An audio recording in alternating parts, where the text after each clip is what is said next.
જય સ્વામિનારાયણ વિદ્યાર્થી મિત્રો, બાયોલોજી ઈ વિદ્યાના ક્લાસની અંદર આપ સૌનું સ્વાગત છે. 11 સાયન્સ ચેપ્ટર 17 શ્વાસોચ્છ્વાસ અને શ્વસન વાયુઓની આપલે, જેમાં આજના વિડીયોમાં ટોપિક લઈશું 17.4.2 અને ક્વેશ્ચન તરીકે આપણને પૂછાય કાર્બન ડાયોક્સાઇડનું વહન સમજાવો. એટલે રુધિર દ્વારા કાર્બન ડાયોક્સાઇડનું વહન સમજાવો. તો રુધિર દ્વારા CO2 પેશી સ્તરથી વાયુ કોષ્ઠો સુધી કેવી રીતે આવે એની સમજ લેવી છે. પેશી સ્તર એટલે કોષીય સ્તર. કોષની અંદર ચયાપચય થયું અને ચયાપચયના અંતે કોષની અંદર CO2 ઉત્પન્ન થયો, જે કોષ માટે ખૂબ જ વિષારી છે. એ વિષારી CO2 ને કોષમાંથી દૂર કરવો પડે. એને દૂર કરવા માટે રુધિર ફેફસા સુધી CO2 ને પહોંચાડે. એ થિયરી છે કે રુધિર દ્વારા CO2 પેશી સ્તરથી વાયુ કોષ્ઠ એટલે કે ફેફસા સુધી કેવી રીતે વહન થશે. તો સામાન્ય રીતે CO2 નું વહન 3 રીતે થાય છે: રક્તકણ દ્વારા, રુધિરરસ દ્વારા અને બાયકાર્બોનેટ દ્વારા. રક્તકણ દ્વારા એટલે કાર્બેમિનો હિમોગ્લોબિન સ્વરૂપે, કે હિમોગ્લોબિન ક્યાં છે? રક્તકણની અંદર છે. એ રક્તકણ સાથે CO2 નું જોડાણ એટલે કાર્બેમિનો હિમોગ્લોબિન. જેમ ઓક્સિજનનું હિમોગ્લોબિન સાથે જોડાણ થયું તો આપણે એને શું કહેતા? ઓક્સિહિમોગ્લોબિન. અહીંયા CO2 નું હિમોગ્લોબિન સાથે જોડાણ એટલે કાર્બેમિનો હિમોગ્લોબિનનું નિર્માણ, અને કાર્બેમિનો હિમોગ્લોબિન સ્વરૂપે CO2 નું વહન 20 થી 25% CO2 નું વહન થાય. આ હિમોગ્લોબિન સાથે CO2 નું જોડાણ થાય એના માટે જવાબદાર કોણ છે? PO2 અને PCO2. શું અર્થ કરશો? ઓક્સિજન અને કાર્બન ડાયોક્સાઇડનું આંશિક દબાણ. PCO2 અને PO2 એટલે ઓક્સિજન અને કાર્બન ડાયોક્સાઇડનું આંશિક દબાણ જવાબદાર હોય છે.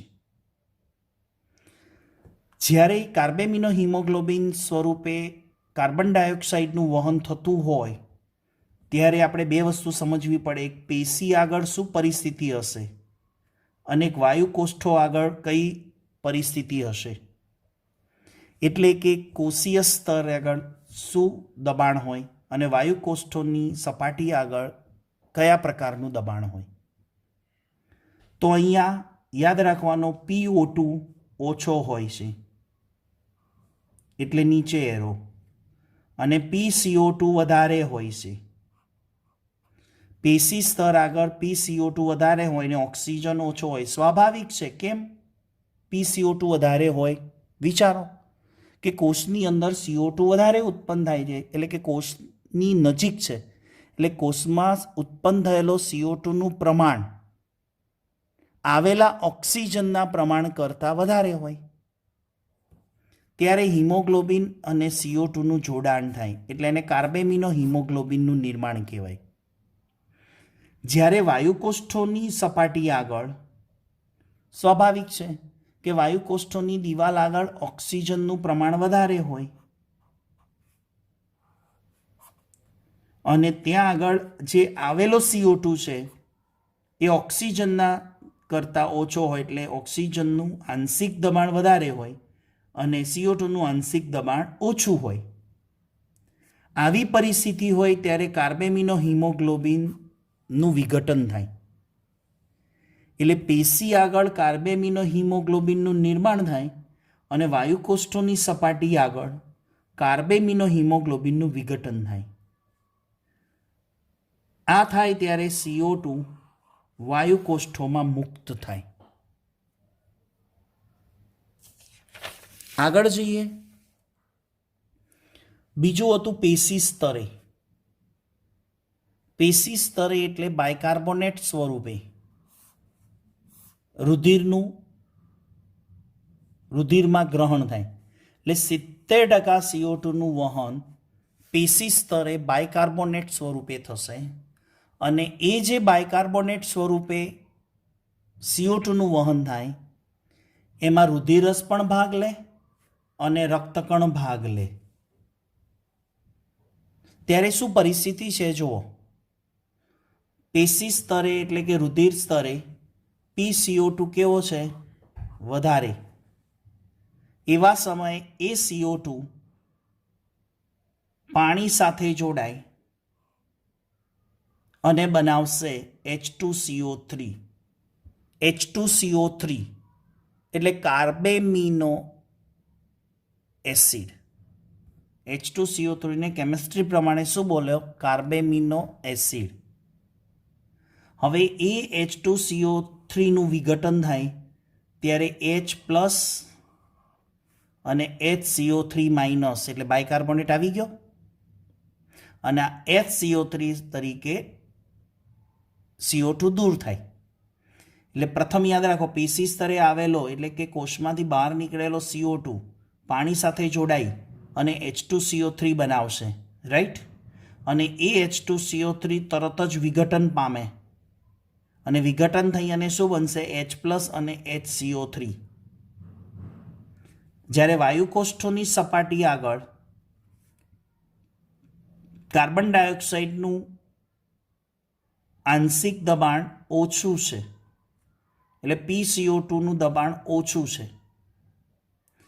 ત્યારે H2CO3નું વિઘટન થઈ H2O વત્તા CO2 ઉત્પન્ન થઈ જાય અને CO2 વાયુકોષ્ઠોમાં દાખલ થાય અને ફેફસા ઉચ્છ્વાસની ક્રિયા દરમિયાન CO2ને શરીરમાંથી દૂર કરે.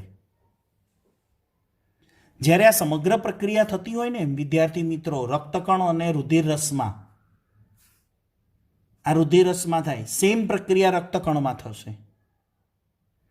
આ સેમ પ્રક્રિયા રુધિરરસ દ્વારા અને રક્તકણ દ્વારા થશે.